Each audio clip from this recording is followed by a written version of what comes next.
Welcome back, everyone, to Furthering Christendom. I am your co-host, Mike DeVito, here with Dr. Tyler McNabb, and another fantastic guest today. We have Dr. Walter Matthews Grant, professor of philosophy at the University of St. Thomas, expertise in philosophy of religion, medieval philosophy, and especially Aquinas.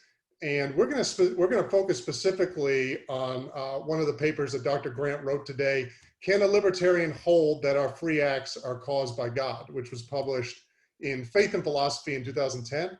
And so Tyler and I recently utilized a lot of Dr. Grant's work in one of our co-written papers that just came out. And so with that said, Dr. Grant, thank you so much for coming on the podcast, man. We really appreciate it. How are you doing today? I'm doing well, thank you. Yeah, thanks for inviting me. And I'm glad my work has been useful to at least two people. I've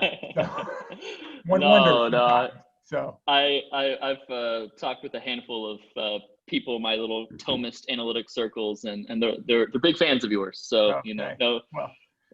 Your work is appreciated. But thanks for coming on. I'll take it. So I'll throw the first question at you. So a lot of a good portion of your work is in reference to making compatible, right, the sort of universal causality principle, the idea that all causes, grounding is found in God. God's the cause of all being, right? And how is that compatible with libertarian freedom? I wanted to sort of, maybe if you can give your model briefly and kind of sketch that out for us. Sure. Yeah. Well, it's certainly a traditional theistic view that God is the cause of all that exists apart from himself, of really anything with what we might call positive ontological status. Any entities distinct from God are brought about by God for as long as they exist. And it seems to be an implication of that view that creaturely actions and operations are also brought about by God. That's an implication that was seen by people like St. Anselm and St. Thomas Aquinas and Suarez and people in the tradition. But how does that work with human freedom, right? That's the question. A lot of contemporary philosophers seem to think that it would be God's causing our actions would be incompatible with their being free in a libertarian sense. So the sense of freedom that is incompatible with determinism. And so what I've been trying to argue is in fact that's not the case, that it's possible to reconcile these two, to reconcile the claim on the one hand that as cause of all being apart from himself, God is also the cause of our actions, even our free actions, and yet those actions can still be free in the libertarian sense. So how does one do that? I think it depends on getting the right account of what God's causal agency involves. I think that the assumption, if you will, that God's universal causality would rule out libertarian freedom depends on certain assumptions about the way God's causality works. And it's an understanding of God's causality on which, for God to bring about some effect, is for him to introduce some factor that determines the effect, in the sense of determinism that is relevant to the free will debates. So the sense of determinism relevant to free will debates is that there's an event is determined if there's some factor that is both explanatorily prior to the event and is logically sufficient for the event, or which necessitates the event. In other words, where it's not possible for that factor to obtain and the event in question not obtain or not occur, okay? So the question is, does God's causing some event introduce such a factor? And I think many people assume that it does. what might that factor be? Well, it might be God's causal act itself, God's act of causing an event or an effect. One might think is both explanatorily prior or causally prior to the effect, but also logically sufficient for the effect. In other words, it's such that it's not possible for God's causing of the effect to occur and the effect not occur. If that's the way divine causal agency works or what it implies, then yeah, whatever effect God causes is determined by God in the sense that's incompatible with libertarian freedom. And so if our actions are caused by God on that model, then libertarian freedom is precluded. Some might think that God's bringing about some effect involves some explanatorily prior state in God, or somehow between God and the effect, in virtue of which God brings about that effect. So maybe it's some divine volition or God's act of willing or decreeing that this effect come about. And one might think that this decree is both explanatorily prior to the effect, it's that in virtue of which God brings about the effect, and one might think that it's also logically sufficient for the effect or necessitates the effect, that it's not possible for God to decree that this effect or to choose to bring about this effect and the effect not obtain.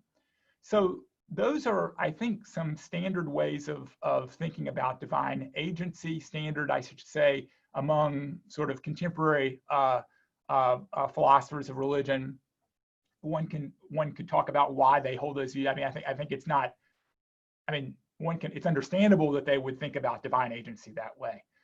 I think if you want to reconcile libertarian freedom with God's universal causality, you're going to have to reject those conceptions of God's agency, and that's a big part of what I do.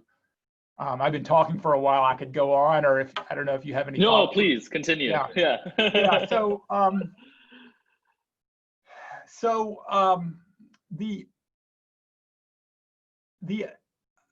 the idea for this conception of God's agency came to me in reflecting on divine simplicity, actually, because I think that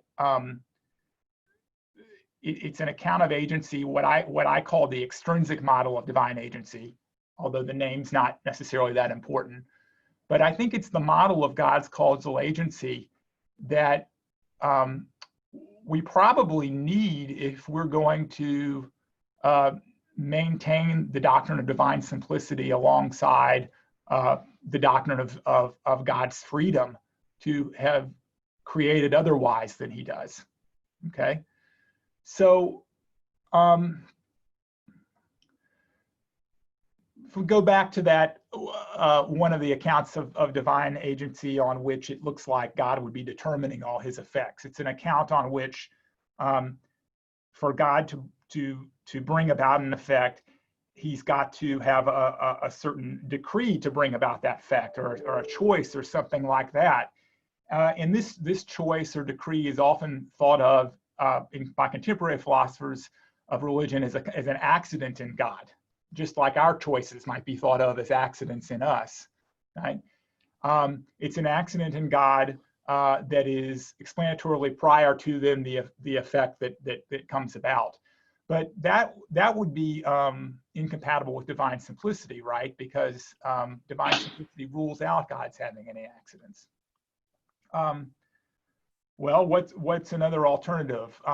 If you want to uphold divine simplicity, you might try to say that God's choosing to bring about some effect just is identical to God, or just is identical to the divine substance. That is arguably consistent with divine simplicity, because it doesn't introduce any accidents in God or any composition in God. But then it looks like it's inconsistent with divine freedom. It looks like it's inconsistent with God's ability to have done otherwise, because if to be God just is to create this universe or this effect, then it's not possible for that very same God to have created a different effect, okay? So what do we need in order to reconcile God's freedom to do otherwise with divine simplicity? I think the best way to do that is to think of God's causal act as something extrinsic to God. That what's involved, sort of ontologically speaking, when God brings about some effect, is not anything in God that intrinsic to God that wouldn't be there were he not bringing about that effect. Rather, what's there is all extrinsic to God. What God's act of bringing about some effect is just that effect with its relation of causal dependence on God. And all of that is extrinsic to God. All right. So one interesting thing about this point is that I think the model of divine agency that you need to reconcile libertarian freedom with God's universal causality is not entirely ad hoc. It's actually a model of divine agency that I think a traditional theist is going to need, or at least it's the best chance of reconciling divine simplicity and divine freedom. It has another motivation apart from questions about libertarian freedom. It also, I argue in more recent work, a book I've recently published that defends the view in that paper that you mentioned at the beginning, but in more detail, and it kind of expands the defense and applies it in various ways. But I argue in there that actually divine universal causality, together with plausible assumptions, actually leads to the extrinsic model of divine agency. So that for any proponent of divine universal causality, if you accept these plausible assumptions, you're probably going to need the extrinsic model of divine agency anyway. Okay, so the model is not ad hoc, but how does it work to reconcile libertarian freedom with the claim that our acts are caused by God? Well, on this model of divine agency, there isn't, when God brings about an effect or brings about my act, there is no introduction of a factor that is both prior to and logically sufficient for the act. And therefore, there's no factor that determines my act in a way that is incompatible with libertarian freedom. Why not? Well, consider the possibilities here. God, you've got God. If you take the extrinsic model of divine agency, you have God on the scene, if you will, when he's causing my act. You have my act on the scene. You have the dependence relation of my act on God on the scene. You have God's causal act on the scene, where God's causal act just is, I would say, the effect with its relation of dependence on God. You've got that on the scene. You have perhaps God's reasons. God has reasons for bringing about what he brings about on the scene. Well, it turns out if you look at all these factors, none of these items on the scene is both prior to and logically sufficient for my act. So God is as the cause of my act is prior to my act. The cause is prior to its effect, but God is not logically sufficient for my act, right? God's existence is consistent with my act's non-existence, so it's not logically sufficient. My act is logically sufficient for my act, right? There's no possible world, if you will, in which my act occurs without my act occurring, but my act is clearly not prior to itself. So what about the relation between my act and God? Well, relations are not prior to their relata. So the relation between my act and God can't be prior to my act. And so in that sense, it's not, it doesn't introduce something prior. Whether or not it introduced something logically sufficient, it doesn't introduce something prior. What about God's act? What about God's act of causing the act? I mentioned earlier that people often will think that God's activity of bringing something about is causally or explanatorily prior to what he brings about. Well, not on the extrinsic model. On the extrinsic model, what does God's act consist in? Well, it consists in the effect with its relation of dependence on God. Because God's causal act consists in, has the effect as a constituent, if you will, or part of what it consists in, God's act is not prior to the effect either. So it's logically sufficient for the effect, but it's not prior. A lot of people are like, what? Wait a second, hold on. You know, how can you say that God's causal act is not prior to its effect? Well, I think I simply deny, and because I think it's a mistake to think that the cause of God's effects is God's act, causal act. Now, the cause of God's effects is God, not God's causal act. God is prior to his effects, to what he brings about. But God's causal act isn't, right? All God's causal act is really is just that effect quad-dependent on God. So the extrinsic model doesn't of divine agency is one on which God's bringing about an effect doesn't introduce any factor that determines that effect. And so it doesn't introduce any factor that determines my act if God brings about my act. And for reasons that, you know, I could go on, it also then means that God's bringing about my act on this model is consistent with my having had the ability to do otherwise, all antecedent conditions remaining the same. Right. No, this is very helpful. I wonder if this could also like relate to sort of coming up with an even more robust response to the problem of evil, right? So you have God and, you know, world one, world two. World one, I phi. World one, I don't phi. Nonetheless, there's nothing intrinsically different with God in either world. And so, yeah, do you think that perhaps this could maybe alleviate some tension with the problem of evil, given that God's identical, even though that the actions of the agents are not? Yeah, I'd be interested in hearing your thoughts on that, on how that would work. I mean, I've thought that this approach in some ways complicates, my approach in some ways complicates the response to the problem of evil, so that, I mean, you know, if an objection, one objection people might have or worry people might have about it is that, you know, if God is the cause of our acts, then he's the cause of our sinful acts. And right. How is that consistent with God's goodness? It's going to lead to an account of divine providence, which is very robust. Sure. And you know, some people think it's harder to respond to the problem of evil the more robust account of providence you have, the weaker account of providence you have.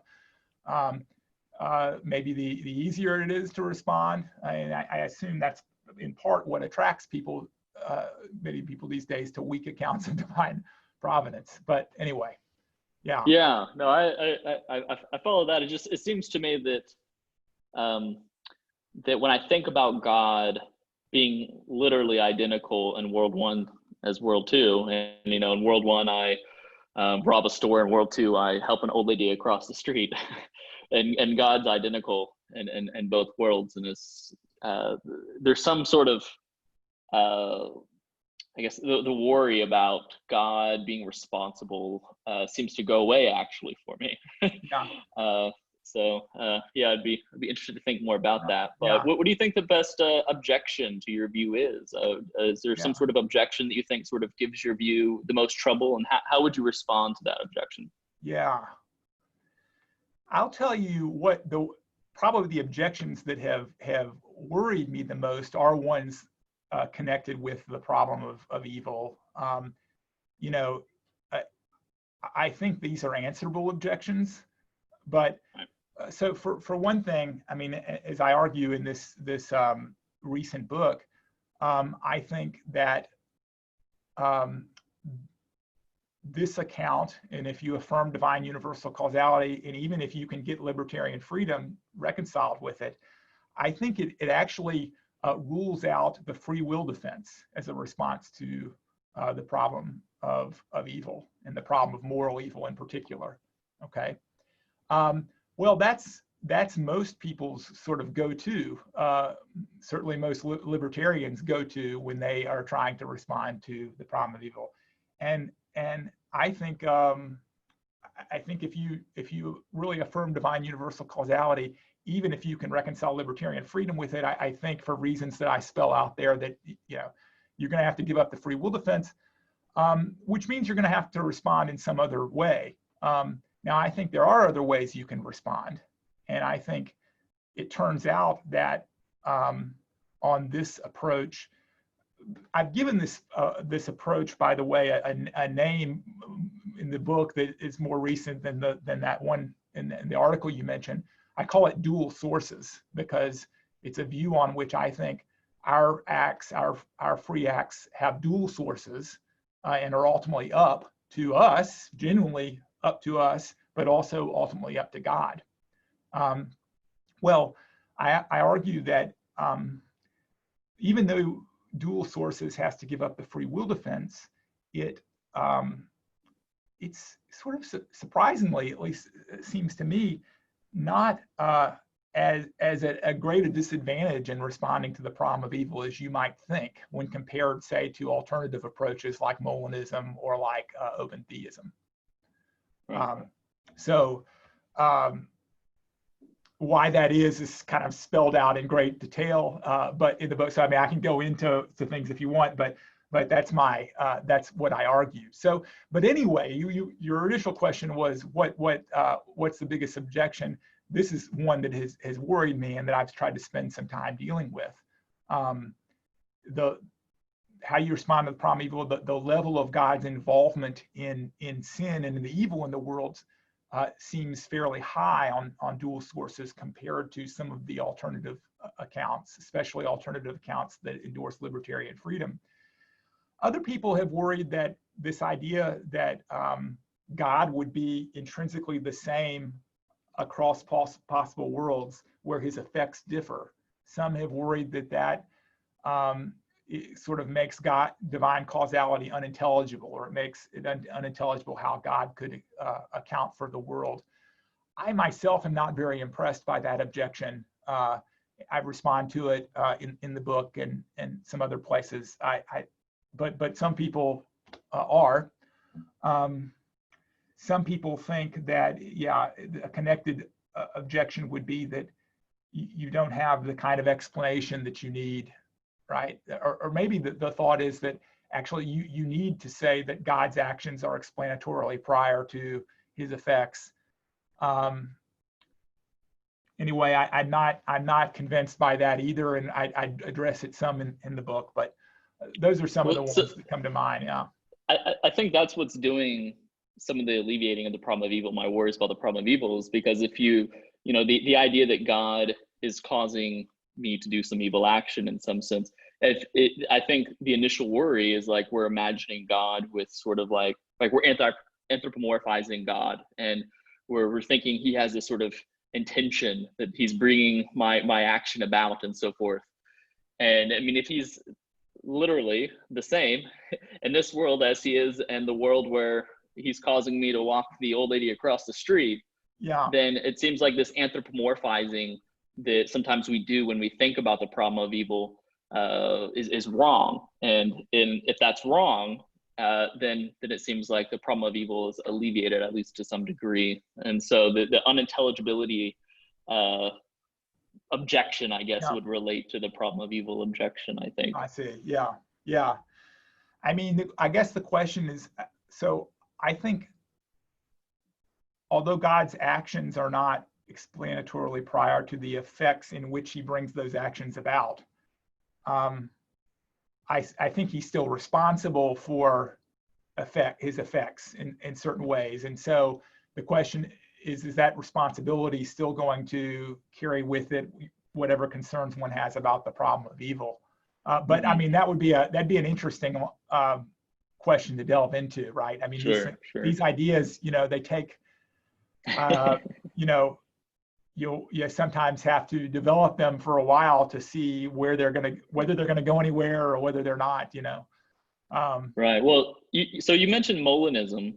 I was curious. I know some people are sympathetic to both sort of a more Thomistic understanding of providence and so forth, as well as sort of a Molinistic view as well. Do you think that the Thomists can utilize anything from Molinism for their doctrine of providence?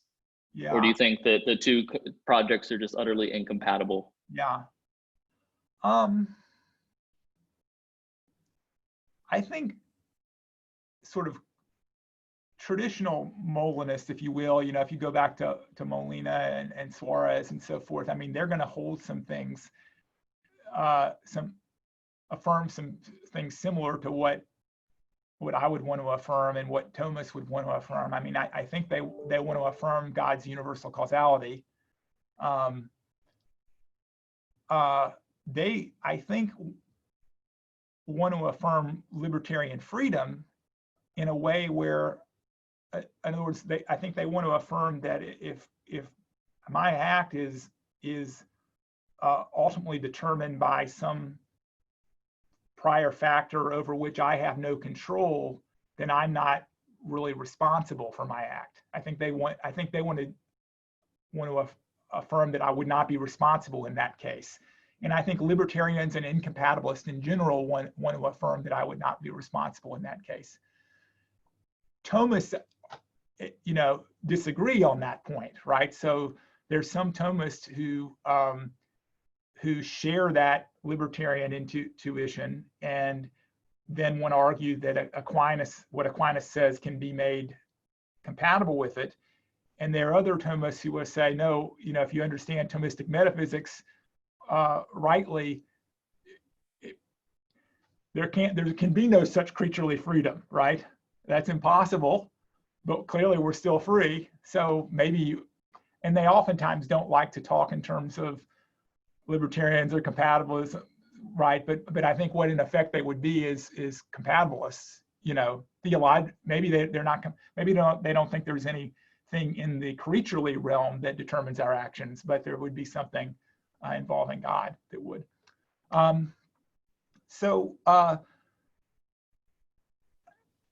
For me, Molinism is, they're trying to achieve something that I think is worth trying to achieve, which is a reconciliation of a robust account of providence and divine foreknowledge with libertarian freedom, which kind of freedom seems intuitively bright to me. So I like that. I prefer my approach for various reasons. My approach, my approach, I think, is in a tradition. So I don't want to just claim like it's, just my thing or something. But for one thing, I'm worried of certain objections about, like, the grounding objection to middle knowledge. I mean, Molinists typically have made their peace with that, but for me, I'm still puzzled about what it is that makes it the case that, if John Doe and proposed to Jane Doe, some possible creature, these creatures don't even exist at this point, right? That Jane Doe would accept, right? I don't know what makes that true when the creatures don't exist, and when Molinists tell us it can't be that God that makes it true, because then we'd be back in determinism. So I haven't made peace with the grounding objection, and that doesn't seem to be a worry on the dual sources account that I'm proposing. Sure. There's so many ways to go. I guess I'm curious, just piggybacking off of what you guys were just saying, about how your model relates to a distinct problem, but a related problem, the problem of divine foreknowledge and human freedom. Yeah. Because there's a lot of overlap, at least in some of the concepts, right? You have a dependence relation, you have causality, you have libertarian freedom, obviously a Thomistic conception of God. And so Are there any implications for the solutions, live options to, the problem of future contingents and foreknowledge of future contingents and libertarian freedom, or just kind of your thoughts? What is your preferred solution as well? Yeah, so I talk about this some in the book, and I think my preferred solution is a variation on the eternity solution. The eternity solution is going to say that God's eternity and the fact that that all moments in time are present in some way to that eternity is going to be the key to solving the foreknowledge dilemma. The reason that I say that my preferred approach is a variation on the eternity solution, I agree with all that up to so far, is that I think a lot of proponents of the eternity solution view God as sort of a big sort of viewer in the heavens that sees the entire stretch of time out in front of him, and whereby what we do, what we freely do, is explanatorily prior to God's knowledge of it. Okay. And I think that God's knowledge of creaturely stuff, contingent stuff going on in the world, I think God knows what's going on in the world, not because he is sort of impacted by what's going on in the world, but because he's bringing about what's going on in the world.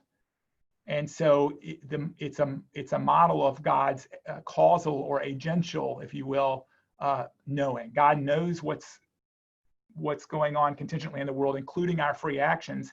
He knows them in his activity of bringing it about. Okay, and so because of that, because he knows what I freely do in his act of bringing about what I freely do, my act of my free action can't be explanatorily prior to his knowledge of it, because it can't be explanatorily prior to his bringing it about, because it doesn't exist until he's bringing it about. So I still think eternity is going to play a role here, but I don't think it can be the sort of the typical way it's understood in a lot of contemporary proponents of it, where it involves my action being explanatorily prior to God's knowledge of it. That's fantastic. Dr. Grant, you've already given us so much time, and I have so many follow-up questions, but we'll let you go. But before we let you go, first off, can you give us the name of that book? And then secondly, tell us about your current research now. What are you doing? Take us to the front lines of your current work. Yeah, so I have the book here, which my wife suggested I have this on hand. So I was reading a little bit. It's called Free Will and God's Universal Causality, the dual sources account. That's what I call it. And I was sitting around the last day or two reading my own book, and I got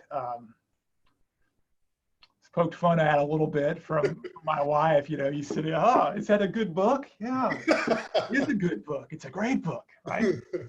No, I'm just trying to remember what I said in here. You're going to start asking me questions about it. But it came out last spring, and it's coming out. It's coming out in a paperback version, I think, later this month. Actually, we're in September now, so which will be very good, because the price on that was a little was steep originally. They typically are. The paperback version, I think, is a little more accessible. Wonderful. But anyway, so there's that. And much of what I've talked about is expounded and explained further in the book. What am I working on now? I have just some papers that I'm doing, and doing some stuff on theological determinism or defined determinism, and taking up the question of whether there's like a third way. There's some people sometimes propose some sort of middle ground or third way between I guess a determinist or a libertarian and a compatibilist view, and whether you could understand God's causality in such a way that there's a third way.